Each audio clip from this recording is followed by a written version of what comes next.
Losing a Man. The group worked hard for the next 2 weeks. Tom wrote the play very quickly. The boys all learnt their words. They had a lot of fun. Tom tried hard at football, too. One day Mr. Rankin said, "Well done, Tom. You're playing very well." Gary came close to Tom and said, "I'm better than you. You're hopeless." Then he hit Tom on the arm. "I saw that, Gary Howard," yelled Mr. Rankin. "Don't hit other players. Do you understand?" "Yes, sir," said Gary. Then he said quietly to Tom, "Why do you play football, Clark? You're always doing your acting. Footballers should just play football. I can do both." "Oh, yeah. Your group's play is hopeless," said Gary. "It's not hopeless," said Tom. "We're going to win." "All plays are hopeless," said Gary, and he walked away. Tom watched him go. The group rehearsed often, some days in a classroom after school, some days at Tom's house. Fraser worked hard on the tap dance for Prometheus. Luke loved playing the drums when he walked onto the stage. Tom and Anton were the men of clay. Anton and his mother made the costumes for the play. Luke liked his costume. Zeus wore a big purple coat. Anton made masks for the group. The masks went over the top half of their faces. The boys could wear their masks and say their words. The mask for Zeus was golden. The mask for Prometheus was white. The masks for the men of clay were brown. "I like my golden mask," said Luke. "The sun is golden. So is Zeus. I'm the king of the gods." Then one Wednesday, Anton didn't come to school. That afternoon, the phone rang at Tom's house. Tom answered it. "It's Mrs. Mitchell here, Tom, Anton's mother." "Hello, Mrs. Mitchell. How are you?" "I'm fine, but Anton is sick. He's got glandular fever." "Oh, no," said Tom. "Yes. He was very tired last night, and this morning he was really sick. We went to the doctor and he said it was glandular fever. Will he be okay?" "Yes, but he has to stay home from school for a few weeks. He wanted me to phone you because he won't be able to be in your play." It's sad. He really wanted to be in it. "That's really bad news. I hope he gets better soon," said Tom. "Oh, Mrs. Mitchell, the costumes and masks. Anton has them." "Oh, yes, that's right. I'll get them to you over the weekend. Is that all right?" "Yes, that will be fine," said Tom. "Thanks, Mrs. Mitchell, and I'm sorry about Anton." Tom told Luke and Fraser the bad news the next day. "Maybe we can find another boy to be in our play," said Luke. "But who?" said Fraser. "Everyone's in a play already." "Maybe we'll have to make a boy out of clay," said Luke. "Ha, ha, not funny," said Fraser. "There's no time to write the play again," said Tom. "I know," said Fraser. "The competition is at the end of next week." "And my last football game is only 2 days away," said Tom. "I need to get some sleep tonight." At football training that afternoon, Tom tried to forget about the play. He tried to forget about Anton. He tried to kick the ball well. Gary Howard kept running in front of Tom. Tom fell over. "Get up, Tom," yelled Mr. Rankin. "It's not time for bed yet." The team laughed. Gary laughed the loudest. "Maybe he's tired, sir," said Gary. "Maybe he's too tired to be in the game on Saturday. He's been doing his play all the time." "I don't want to hear any more about those plays. We're here to play football," said Mr. Rankin. "Now, boys, one of you will have to watch the game on Saturday. We have too many players, so one of you won't play. Think about that." "Okay, back to work." I want to see 15 more minutes of hard football before we finish today." The boys played again. Gary stood near Tom and the ball came towards them. Tom kicked it, but then Gary hit Tom. "Right, that's it," yelled Mr. Rankin. "I've told you before, Gary Howard, no hitting. You're out of the team for Saturday." "What?" said Gary. "But I'm the best player, sir." "Not another word, boy," said Mr. Rankin. "You're not going to play." "Oh, sir," said some of the other boys. Tom said, "Can I play half the game, sir?"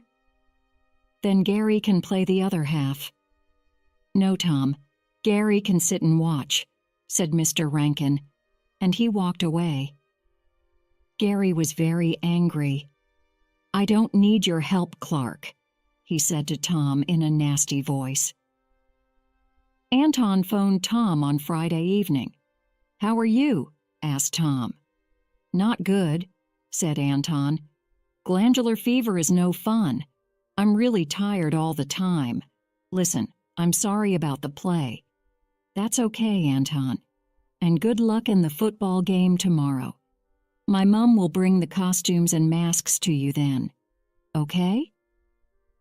"Okay," said Tom. "You just get better. I'll try. Maybe I'll be a little better by the end of next week. Then I'll be able to come and see the play. I'd like to see my costumes and masks on the stage. And I'd like to see you guys win the competition." The day of the last football game was cold and wet. Luke and Fraser came to watch the game. Most of the school came to watch. Gary Howard was there. He was not happy. He didn't want to sit on the side. The first half of the game was hard. The other team was very good. Tom had to play his very best football. He was tired and cold and wet. It was hard to play in the rain. "Please, can I play now, Mr. Rankin?" asked Gary after the first half. "No," said Mr. Rankin. "The team's playing well without you." Gary looked very sad. "Okay, boys. I want a good, hard, fast second half. Go out there and win," said Mr. Rankin. They did win. There was a lot of cheering, but not from Gary. He went up to Tom. "I should have played today, Clark, not you." Luke and Fraser ran up to Tom and yelled, "You won! You won! You were great!" "Thanks, guys," said Tom. "Well done, Tom," said Mrs. Mitchell. She was carrying a big bag. "Here are the costumes and masks," she said. "Good luck with the play, boys." "Thanks, Mrs. Mitchell," said Tom. "Say hello to Anton for us." Luke and Fraser left, and Tom carried the bag to the changing room at the side of the field. The boys in Tom's team were all in the changing room. Tom put the bag down and got changed. He took off his wet football clothes and he put on some warm, dry clothes. "We won! We won!" yelled the boys in the team. There was a lot of noise, yelling and singing and laughter. Mr. Rankin had a big smile on his face. Half an hour later, most of the boys were leaving the changing room. It was time for Tom to go home too. He looked for the big bag. He looked under all the seats in the changing room. The bag was gone. Where could it be? Suddenly Tom knew. He went to an old house at the far end of town. There were some old broken chairs outside the front door. A fat man with no hair was sitting there. His clothes were dirty. "Hello. Mr. Howard?" "What do you want?" the man said in a nasty voice. "Is Gary home?" asked Tom. "Who are you?" "I'm Tom Clark. I go to school with Gary." "His room's at the back," said Mr. Howard. "Go in." Tom went inside. The house was dark.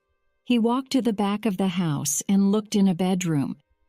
Gary was there, and the bag of costumes was at his feet.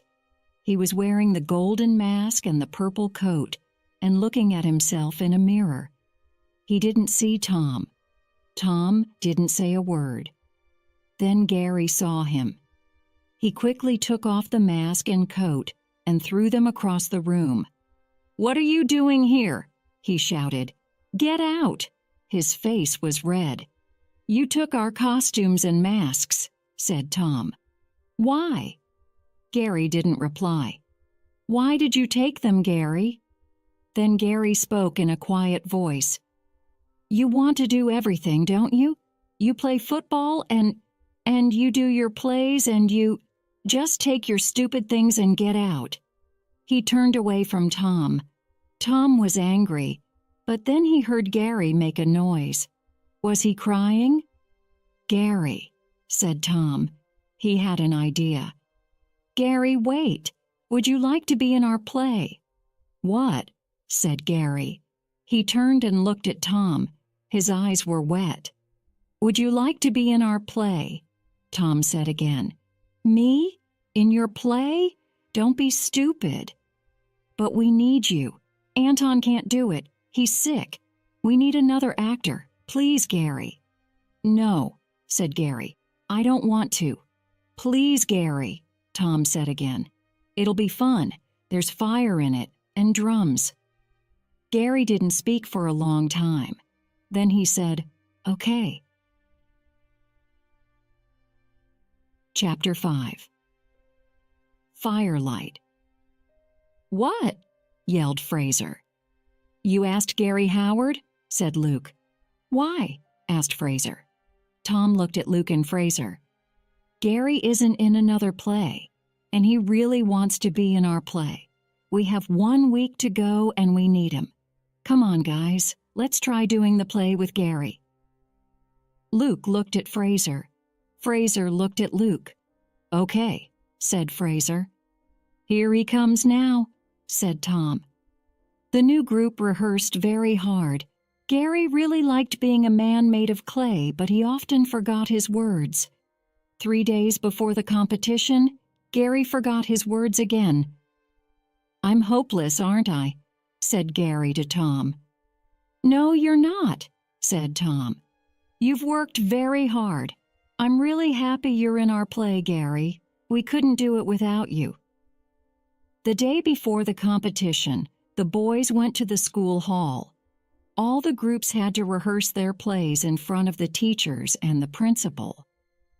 Tom and his group were third. The first group did some pages from Macbeth.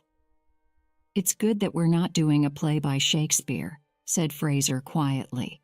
The second group did a funny play. "Oh, that was very good," said Luke. "Maybe they'll win." Then Tom's group went on stage. Firelight went well. At the end, Fraser came on stage. He was tap dancing and carrying a stick. The stick was on fire. He danced over to Tom and Gary. They held a big golden bowl. Fraser put the stick into the golden bowl. Then the bowl was full of fire. "I, Prometheus, give you fire," said Fraser. "Stop," Mr. Barton called out. "Stop the play." Fraser stopped dancing. "What's wrong, sir?" asked Tom. "Put that fire out now," said Mr. Barton. Tom and Gary put out the fire. "You cannot have fire on stage," said Mr. Barton. "But we must have fire for our play, sir," said Tom. "It's all about fire." "Not in this hall. Get off the stage now," said Mr. Barton. "Next group, please." What could they do? Was this the end of their play? "I have an idea," said Tom to the group. He went over to Mr. Barton. They had a long talk. Luke, Fraser, and Gary stood and watched them. Then Tom came back to the group. "It's okay. The show must go on, and it will. Listen, ... It was the night of the competition. Heath Mason was in the hall. A lot of boys and their families were there. Anton was there with his mother and father. It was a big night. There were 10 plays. Tom's group was the last group of the night. The other groups did their plays. Some of the plays were very good. Then it was time for Tom's group. Tom went up on stage. He spoke to the people in the hall. For the last play, please follow us outside to the football field. There was a lot of noise. Go outside? Why? People slowly went out of the hall and onto the football field. It was a very cold night, but there were no clouds. The stars and the moon shone in the night sky. Now, please stand in a big circle around here, said Tom. He pointed to a large pile of sticks on the ground. The people all moved and stood in a circle around the sticks. Then Luke played his drums and the actors walked into the circle. On with the show. At the end of the play, Fraser lit the golden bowl of fire. Then Gary and Tom carried the golden bowl to the pile of sticks. They put the golden bowl onto the pile, and the fire from the bowl lit the sticks. The fire danced high into the night sky. Prometheus gave fire to men. Nobody spoke. Tom and his group stood quietly. They took off their masks. Then the crowd started cheering and clapping. The boys smiled. They liked it, said Fraser. Heath Mason stepped close to the big fire and held up his hands. Thank you to all the groups. I really liked the plays tonight. A lot of work has gone into all of them. Now it's time to say who has won. The prize for the best play goes to Firelight. There was a lot of clapping and cheering. Tom said to Anton, "Come with us. You made the masks and costumes. You were one of the group." The 5 boys went and shook hands with Heath. Heath held up his hands again. And the prize for the best actor goes to Prometheus in Firelight, Fraser McDonald. Fraser looked at Tom. "Thanks, Tom," he said quietly. Then Fraser walked over to Heath and shook hands with him again. "You are a very good actor, Fraser," said Heath. "You'll play my little brother very well." Heath looked around the circle of people and said, "One more thing. I want to ask the boy who wrote Firelight to meet the writers of Here and Now. We need good new writers for television." A short time later, the group stood by the fire. A lot of people had left. It was late. "Wow, that was the best fun," said Luke. "Thanks to Tom," said Fraser. "You wrote the best play." Tom smiled and smiled. He said to Gary, "You weren't hopeless." Gary laughed. "No, I wasn't. I love being an actor." Heath Mason walked over to them. "I love being an actor too," he said. "I remember doing plays here at school, but we never did a play out here. That was a very good idea. I have to go now, but I'll see you all in November. Fraser and Tom, the people from Here and Now, will speak to you too next week." "Thanks, Heath," said Tom. "Thanks for bringing plays back to our school." "Ha! Just like Prometheus bringing fire to man," said Anton. They all laughed.